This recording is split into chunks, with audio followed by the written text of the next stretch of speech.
Il y a des histoires que la médecine refuse d'archiver.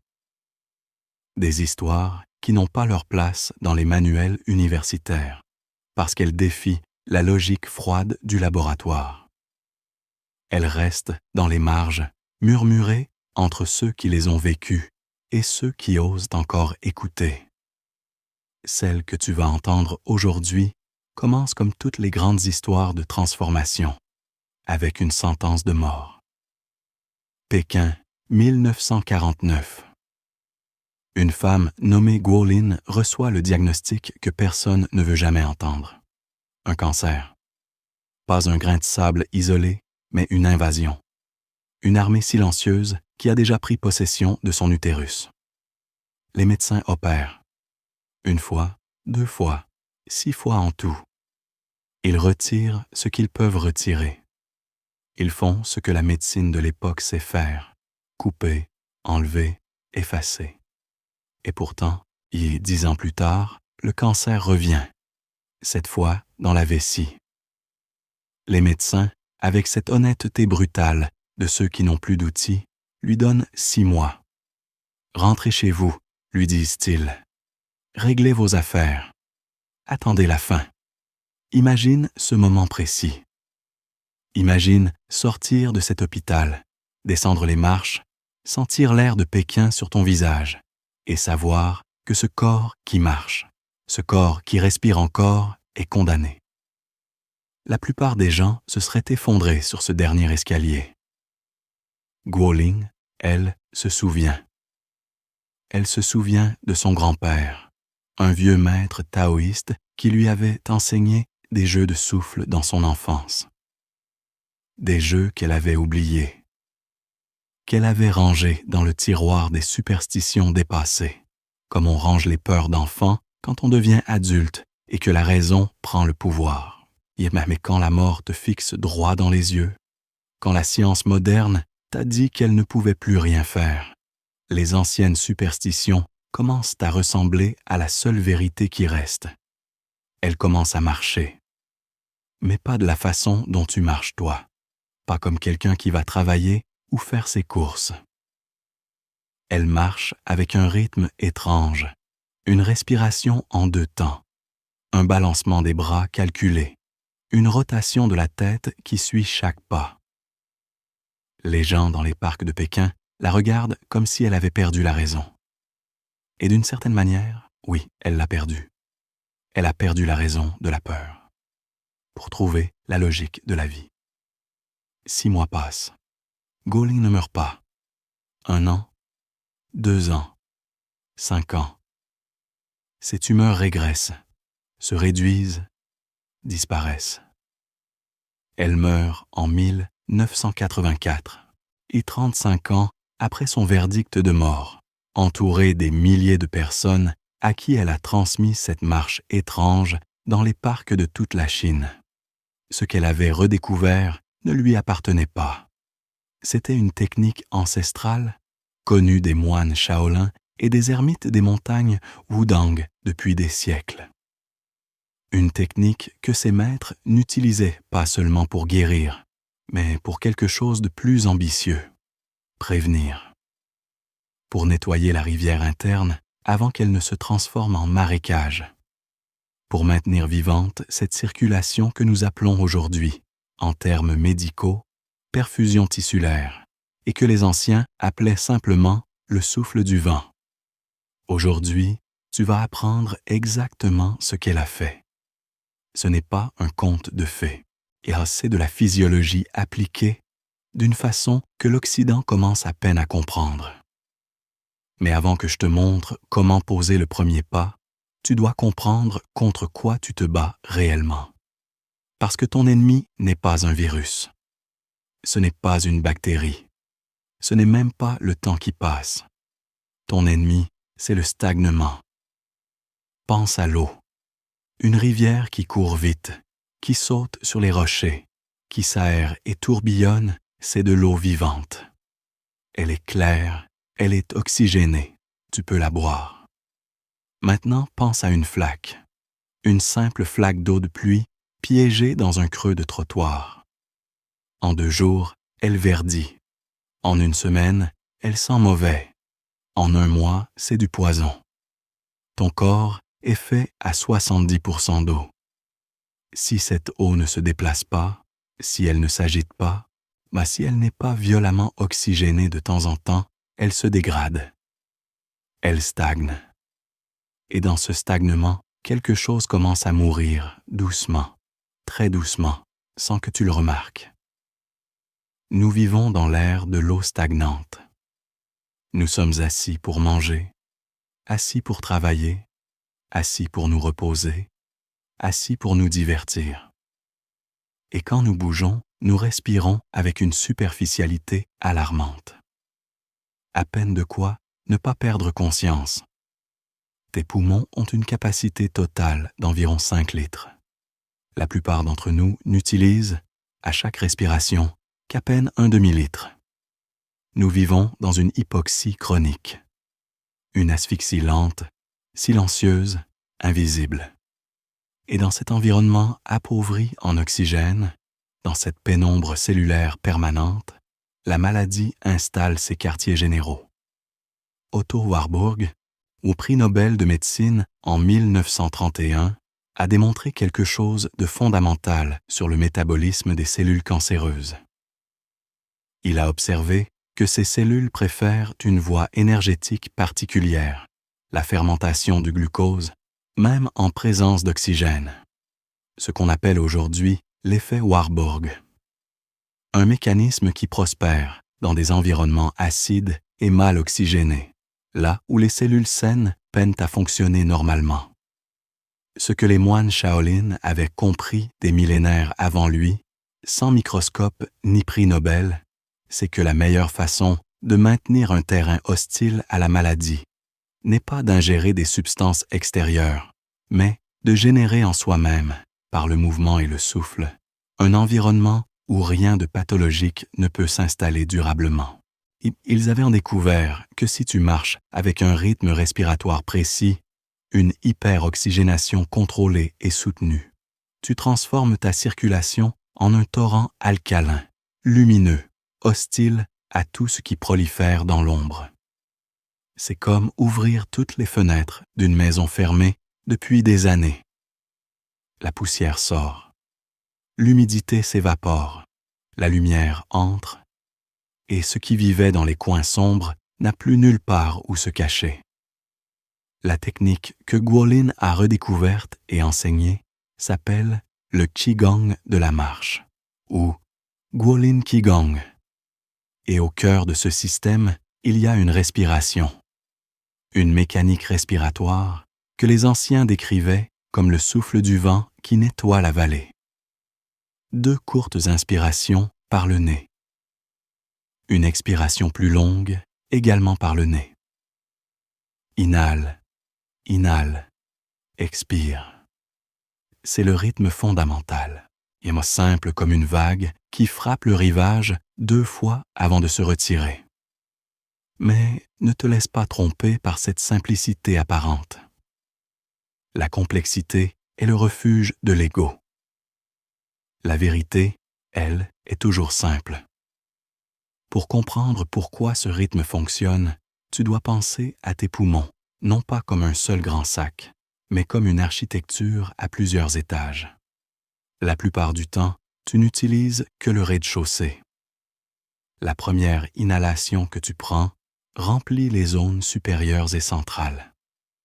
Mais les étages inférieurs, les alvéoles les plus profondes, celles qui ont la plus grande surface d'échange gazeux, celles qui sont en contact direct avec les capillaires qui irriguent tes organes vitaux, ces zones-là restent fermées, endormies, hors service. La deuxième petite inspiration, ce petit coup d'air supplémentaire qui caractérise cette technique, agit comme une pression additionnelle. Elle force l'ouverture de ces alvéoles profondes. Elle y pousse de l'air frais, là où, depuis des années peut-être, seul de l'air vicié s'était attardé. C'est un nettoyage à pression, une révision complète du système respiratoire, non pas par une seule grande respiration théâtrale, mais par 2 petites poussées précises qui font le travail que l'une seule ne ferait jamais aussi bien. Et l'expiration, ce long souffle de relâchement, n'est pas une simple évacuation mécanique de dioxyde de carbone. C'est le moment où le corps libère, pas seulement les gaz, mais les tensions, les contractures, la vigilance permanente. Ne pousse pas l'air dehors par la force. Laisse-le simplement partir, là comme si tu posais un fardeau que tu portais depuis trop longtemps sans même savoir que tu le portais. C'est dans cet espace, entre l'expiration et la prochaine inspiration, que réside quelque chose d'exceptionnel, un bref silence intérieur, une pause entre 2 battements, où le système nerveux autonome reçoit enfin le signal qu'il n'y a pas de danger, que tout va bien, qu'il peut se permettre de guérir. Mais la respiration seule n'est pas suffisante. Si tu appliques ce rythme assis dans un fauteuil, tu vas te sentir étourdi. Et c'est là que la plupart des gens qui découvrent des techniques de respiration commettent leur erreur. Ils dissocient le souffle du mouvement. Or, ce sont 2 moitiés d'un même mécanisme. Séparées, elles sont incomplètes. Ensemble, elles deviennent une machine de transformation. Quand tu combines cette double inspiration avec le mouvement rythmique de grands groupes musculaires, en particulier les jambes, il se produit quelque chose de remarquable. Les muscles en mouvement agissent comme une pompe secondaire. Ils captent immédiatement l'excès d'oxygène apporté par la respiration intensive et le distribuent à toute la périphérie du corps. L'oxygène ne reste pas dans la tête à te donner des vertiges. Il descend dans les jambes, voyage jusqu'aux reins, pénètre dans les tissus profonds qui sont habituellement les derniers à être irrigués, les premières victimes du stagnement chronique. Tu injectes du carburant de haute qualité dans un moteur qui tourne à plein régime. Il ne s'étouffe pas. Il prend son envol. Il y a un autre système que cette marche active d'une façon que presque aucun autre exercice n'égale. Et c'est un système dont la plupart des gens ignorent presque totalement l'existence. Le système lymphatique. Tu as plusieurs litres de lymphe dans ton corps. Ce liquide clair est chargé d'une mission essentielle.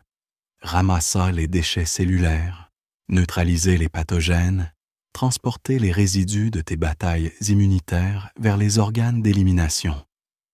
C'est le réseau d'assainissement de ton organisme.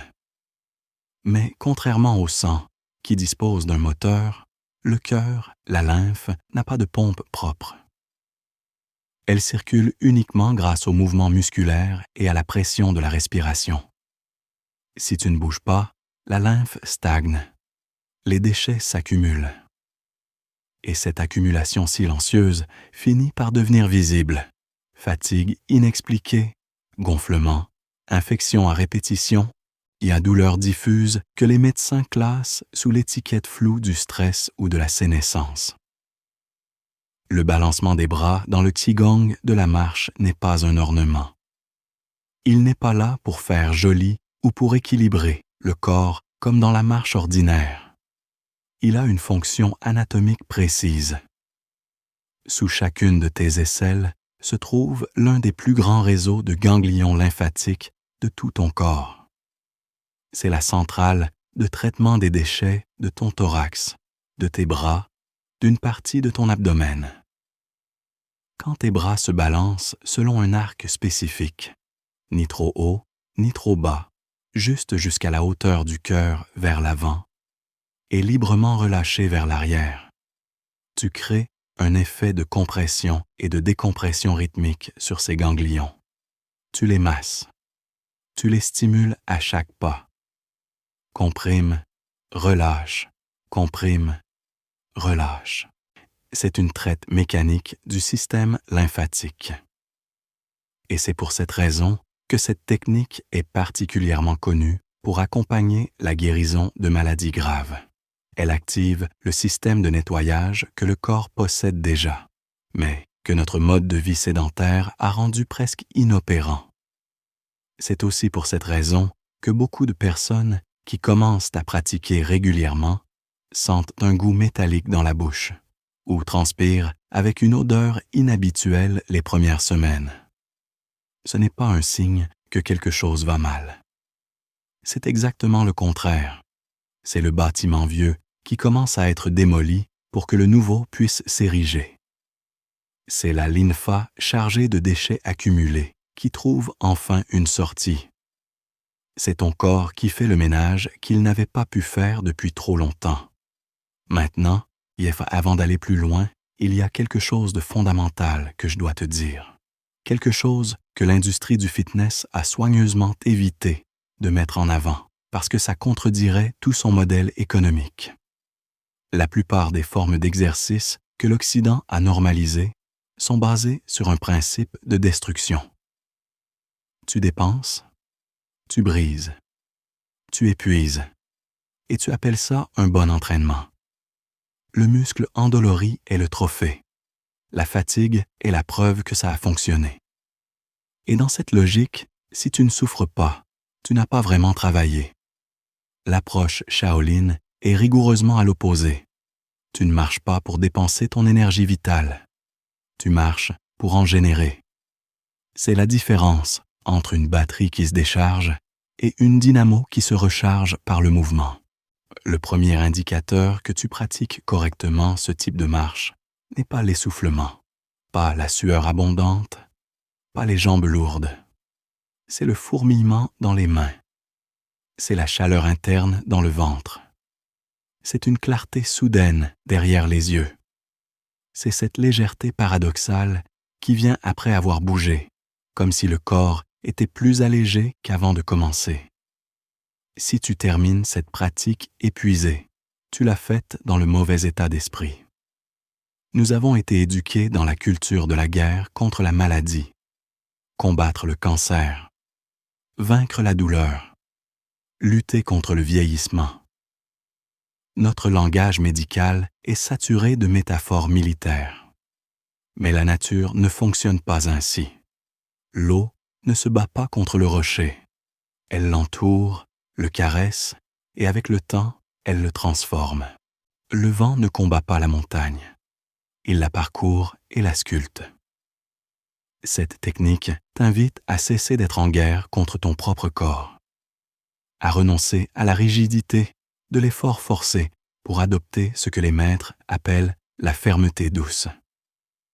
Ferme parce que le rythme ne s'arrête pas. Douce parce qu'il n'y a pas de tension. C'est le chemin du milieu. Et c'est exactement cette voie du milieu qui crée les conditions internes de la guérison. Voyons maintenant comment coordonner concrètement tout ce système. Parce que la beauté de cette pratique, et aussi son premier défi, c'est qu'elle demande à plusieurs dimensions de toi d'agir en même temps. Les pieds, les bras, la respiration, la rotation du bassin et du regard. Et l'intention. Les pieds d'abord. Chaque pas doit être posé avec le talon en premier, suivi par l'avant du pied. Ah, que ce n'est pas un détail esthétique. Le choc du talon contre le sol envoie une vibration mécanique qui remonte le long du tibia, stimule l'os, active la circulation des os long des jambes et, selon la médecine chinoise, massage les points d'acupuncture du méridien des reins situés sous le pied. Les reins, dans la médecine traditionnelle chinoise, sont considérés comme la racine de l'énergie vitale. Chaque pas est un investissement dans cette réserve profonde. Les genoux ne doivent jamais être verrouillés. Garde une légère flexion permanente, comme un chat prêt à bondir, ou comme un surfeur qui maintient son équilibre sur la planche. Cette microflexion est ton amortisseur. Elle protège tes articulations, maintient le flux énergétique ouvert dans les jambes et donne à ta démarche cette fluidité élastique qui caractérise les pratiquants avancés. Quand tu vois quelqu'un qui pratique le Qigong de la marche depuis des années, la première chose qui frappe, c'est cette fluidité. Comme si le sol les portait plutôt qu'il ne le frappait. La rotation. C'est l'élément que beaucoup de débutants oublient ou minimisent, pensant que c'est une sorte de performance théâtrale superflue. C'est en réalité le pivot du système. Avec chaque pas, ton bassin et ton torse tournent légèrement dans la direction du pied qui avance. Si tu fais un pas du pied droit, tu tournes vers la droite. Si tu fais un pas du pied gauche, tu tournes vers la gauche.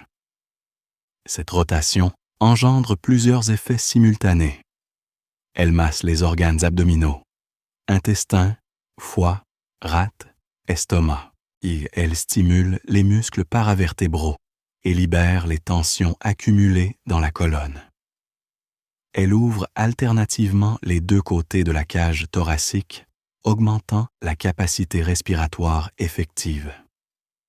Et elle crée ce mouvement en spirale qui, dans la tradition taoïste, est considéré comme la forme d'énergie la plus puissante dans la nature. La spirale de l'ADN, la spirale des galaxies, la spirale de l'eau qui s'écoule dans un tourbillon. La nature pense en spirale parce que la spirale est la forme la plus efficace pour transporter l'énergie d'un point à un autre. Le regard accompagne le mouvement.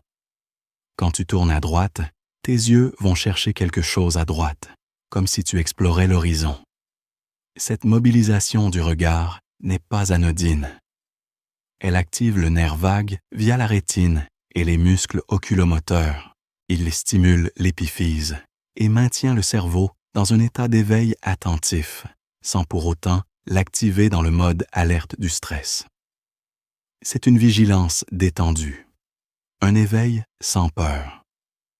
Exactement l'état dans lequel le système immunitaire fonctionne le mieux, l'état dans lequel le corps peut réparer ce qui a besoin d'être réparé sans être constamment perturbé par le flux d'hormones du stress. Les bras, nous en avons parlé, mais je veux insister sur un détail que beaucoup manquent. Les mains doivent être ouvertes, pas crispées en poings, pas contractées, pas les doigts serrés, ouvertes, légèrement, comme si tu effleurais la surface d'un lac tranquille.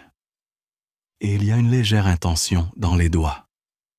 Une tension minimale, à peine perceptible, comme si quelque chose d'imperceptiblement fin résistait entre tes doigts et l'air qui t'entoure. Mais cette intention dans les mains ouvertes active les terminaisons nerveuses des paumes, qui sont parmi les zones les plus denses en récepteurs sensoriels de tout le corps humain. Tu ouvres littéralement des centaines de petites antennes. Et tu commences à percevoir l'environnement non plus seulement avec tes yeux et tes oreilles, mais avec ta peau tout entière. Les épaules. C'est l'ennemi silencieux de cette pratique. Dès que tu te concentres sur la coordination, tes épaules montent vers tes oreilles. C'est un réflexe de protection très ancien, hérité de millions d'années d'évolution, où se préparer à un danger signifiait contracter les muscles du cou et des épaules. Mais dans cette marche, si tes épaules sont remontées et contractées, tu bloques tout. Tu coupes la circulation entre le thorax et les bras. Là, tu crées une tension dans le cou qui va compresser les artères carotides et réduire l'irrigation du cerveau. Tu transformes une pratique de fluidité en une performance musculaire tendue. Vérifie tes épaules maintenant. Laisse-les tomber. Sans leur poids. Tes bras doivent se balancer librement depuis les épaules relâchées, comme des pendules suspendus par des fils de soie, pas tirés par des câbles d'acier. Il y a un dernier élément que les maîtres gardaient comme leur trésor le plus précieux. Quelque chose qui transforme cet exercice physique en ce qu'ils appelaient une médecine intérieure. C'est la visualisation active. Pas une méditation passive où tu observes tes pensées comme des nuages qui passent. Non. Une visualisation dirigée, précise, intentionnelle, synchronisée avec chaque cycle respiratoire. Lors de la double inspiration, imagine que tu aspires quelque chose de concret. Pas de l'air, de la lumière. Une lumière blanche, fraîche, vivante, qui entre par les narines et descend directement dans les poumons, puis dans l'abdomen, puis dans les membres, remplissant progressivement tout l'espace intérieur comme on remplit une lanterne. Certains préfèrent visualiser une eau cristalline ou une brume lumineuse. Peu importe l'image choisie, l'essentiel est qu'elle évoque la pureté, la fraîcheur, la vitalité. Et lors de l'expiration, laisse sortir quelque chose.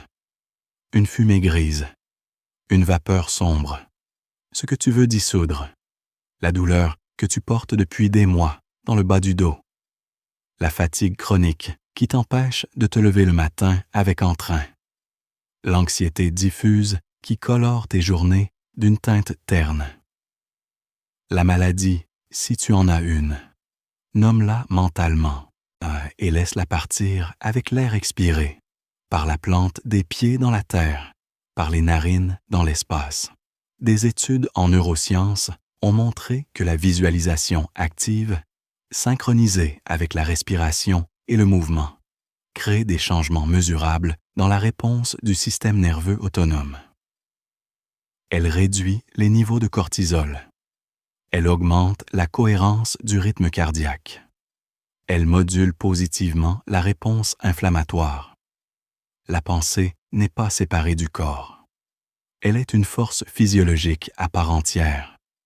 Cela explique pourquoi deux personnes peuvent faire exactement les mêmes mouvements physiques et obtenir des résultats radicalement différents.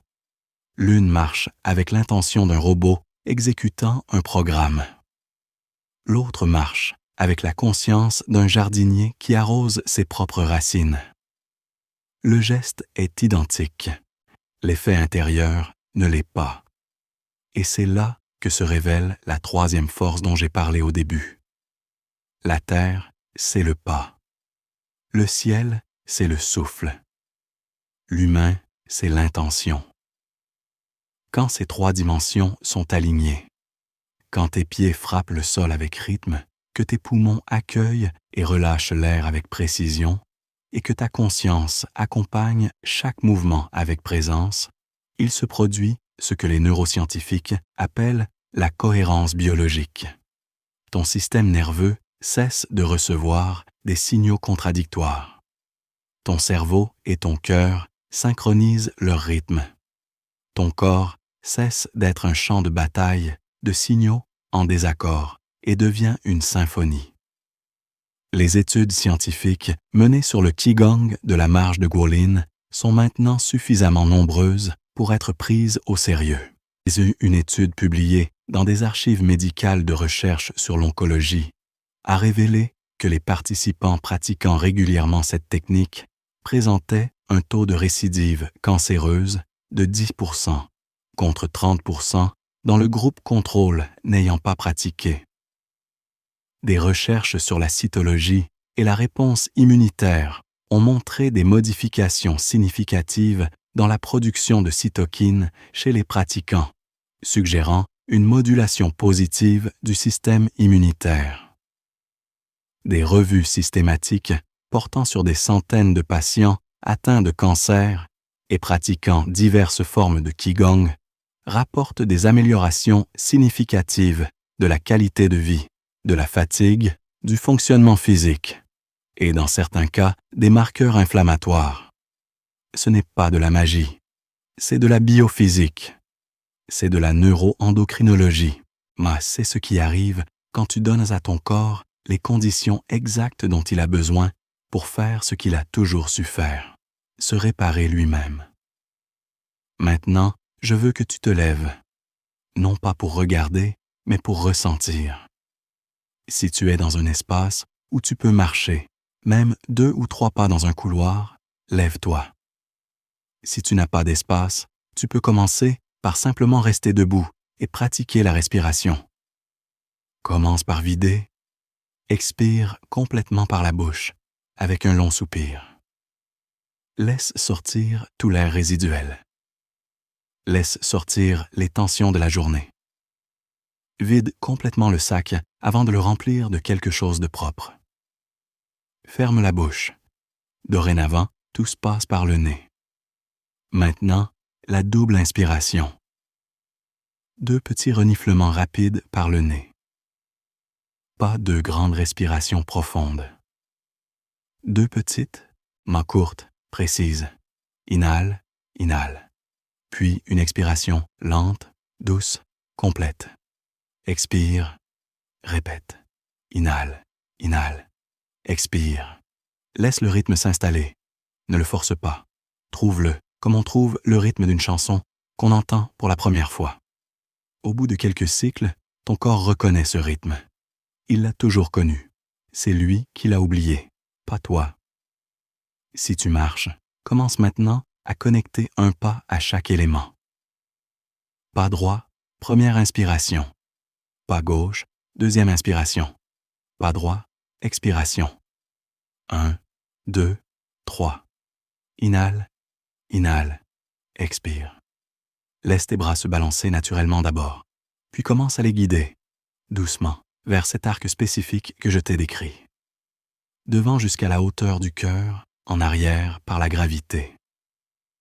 Ouvre les mains, ouvre les paumes. Laisse l'air entrer entre tes doigts. Oh, et la rotation. Légère, naturelle.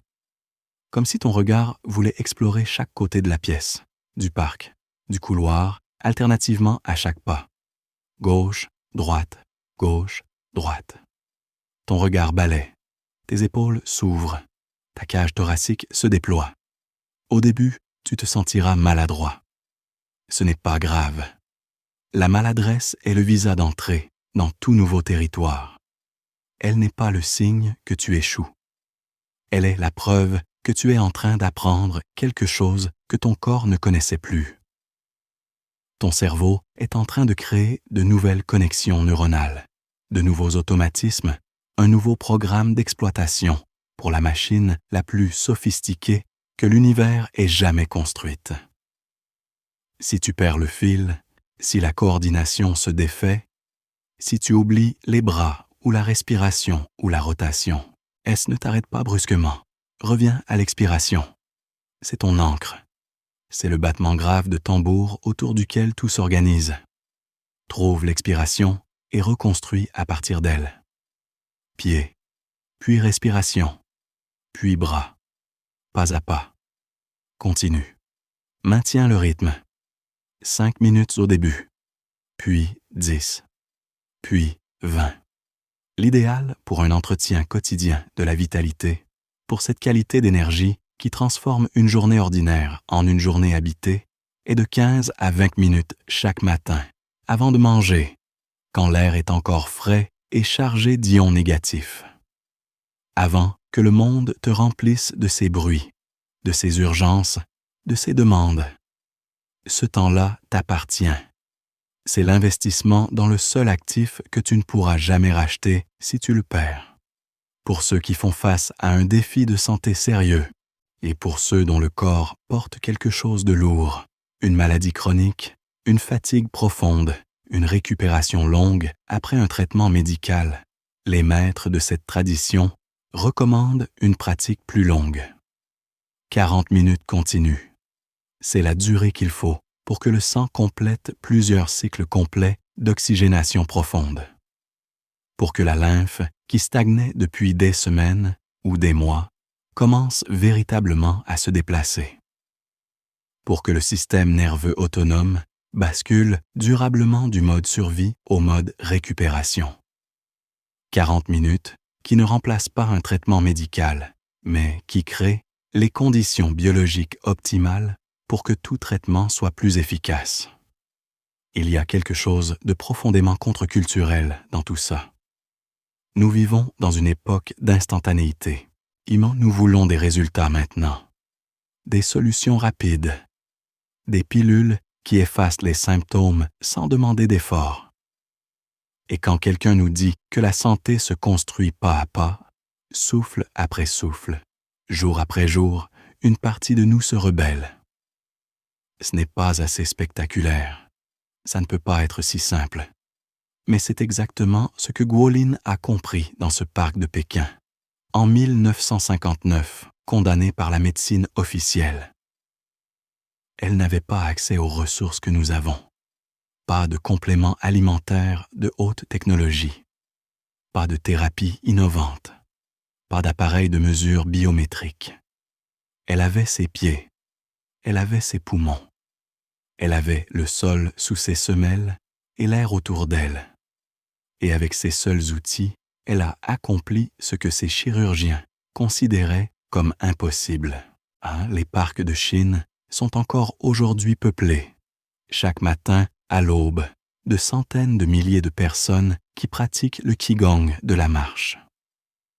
Des retraités, des convalescents, des jeunes cadres stressés, des femmes en rémission de cancer, des hommes qui ont décidé de ne pas attendre d'être malades pour commencer à prendre soin d'eux-mêmes. Ils marchent ensemble dans le silence du matin, avec leurs bras qui se balancent, leur torse qui pivote, leur respiration qui siffle doucement comme le vent entre les bambous. Chacun porte son histoire, chacun porte ses raisons. Mais tous partagent la même certitude, qui ne vient pas des livres, mais du corps. Quelque chose se transforme quand on marche ainsi. Tu peux rejoindre ce mouvement silencieux depuis n'importe où dans le monde. Depuis ton appartement parisien, depuis ton jardin en province, depuis l'allée d'un hôpital, si c'est là où tu te trouves aujourd'hui. Tu n'as besoin de rien d'autre que ce que tu possèdes déjà. Un corps qui respire, des jambes qui peuvent faire quelques pas, une volonté, même fragile, de recommencer. Parce que c'est ça, au fond, le secret de Guolin. Pas une technique miraculeuse, pas une formule magique, une décision. La décision de ne pas attendre, de ne pas remettre à demain ce que le corps demande aujourd'hui. La décision de traiter son corps, non pas comme une mécanique qui se répare quand elle tombe en panne, mais comme un jardin qui demande une attention quotidienne, modeste, fidèle. Un jardin qu'on arrose un peu chaque matin, même quand le ciel est gris et qu'on n'a pas très envie. Surtout quand on n'a pas très envie. Parce que ce sont ces matins-là, ces matins de peu d'élan et de grand effort silencieux, qui font la différence entre celui qui s'effondre et celui qui tient, entre celui qui subit la maladie et celui qui construit, pas à pas, la santé.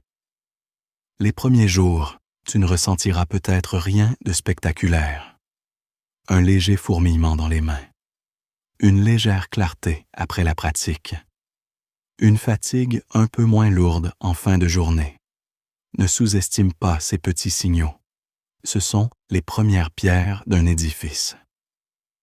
L'arbre qui devient centenaire commence par une graine minuscule dans une terre fraîchement remuée. Continue. Le rythme fait son travail sous la surface avant de le montrer au dehors. Comme le printemps qui travaille sous la neige longtemps avant que les premières fleurs ne percent. La transformation intérieure précède toujours la transformation visible et ayez la patience de l'arbre. Et quand vient le moment où le geste devient naturel, où tu n'as plus besoin de penser aux bras et aux pieds et à la rotation parce que tout s'est synchronisé dans un seul mouvement fluide et continu. Tu comprendras ce que voulaient dire les vieux maîtres quand ils parlaient de marcher avec le vent. Tu ne feras plus l'exercice. L'exercice te fera. Et ce jour-là, quelque chose de plus grand que la santé physique sera en train de naître en toi. Une façon d'habiter ton corps que tu n'avais peut-être jamais connue. Une présence à toi-même. Une appartenance à ta propre vie. Guolin est morte en 1984, à l'âge de 78 ans.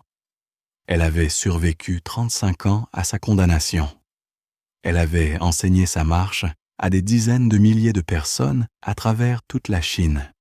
Elle n'a pas cherché à devenir célèbre. Elle n'a pas cherché à prouver que la médecine avait tort. Elle a seulement continué à marcher. Chaque matin, avec ses pieds sur la terre, son souffle dans l'air et son intention tournée vers la vie.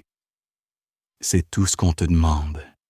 Chaque matin, avant que le monde commence, quelques pas, quelques souffles, quelques minutes données à toi-même. Pas pour combattre quelque chose, pas par peur de la maladie, mais par amour de ce corps qui fait de son mieux chaque seconde de chaque journée pour te maintenir en vie. Marche, respire et laisse la vie faire ce qu'elle a toujours su faire, reprendre son cours.